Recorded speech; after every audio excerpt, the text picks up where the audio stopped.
వినాయక చవితి వస్తుందంటే చాలా సంతోషంగా ఉంది.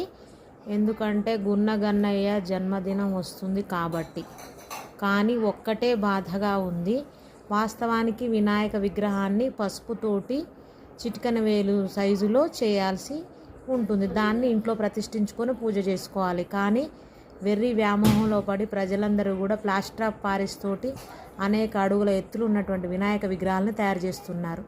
వాటి ఫలితంగా ఆ విగ్రహాలు తయారు చేసే సమయంలో, వాటిని రవాణా చేసే సమయంలో కూడా కొంతమంది బలవుతున్నారు. కరెంటు తీగలు తగలడం వల్ల కొంతమంది చనిపోతున్నారు. విగ్రహాలు మీద పడి కొంతమంది చనిపోతున్నారు. ఆ విగ్రహాలను చూడడానికి వచ్చినప్పుడు జరిగిన అలజడిలో కొంతమంది చనిపోతున్నారు. అంతేకాకుండా ఆ విగ్రహాలను నిమజ్జనం చేసినప్పుడు చెరువుల్లో ఆ విగ్రహాల కింద పడి కొన్ని జీవరాశులు నశించిపోతున్నాయి. ఉదాహరణకి కప్పలు, చేపలు, ఇతర జీవులు.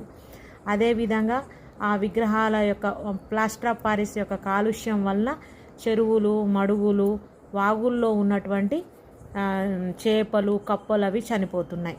ఇది మాత్రం చాలా బాధగా ఉంది. గణపయ్య, నువ్వంటే మా అందరికీ ఇష్టమే, కానీ నువ్వు ప్రజలందరిలో అవేర్నెస్ తెప్పిస్తావని ఆశగా ఎదురుచూస్తున్నాం. నీ యొక్క సైజును, ఆకారాన్ని చాలా తగ్గించి పసుపుతోటి, బియ్యం పిండితోటి విగ్రహాలు, కుదిరితే మట్టితోటి చిన్న సైజులో తయారు చేయించుకొని మా పూజలు అందుకుంటామని ఆశిస్తున్నాము. ధన్యవాదాలు.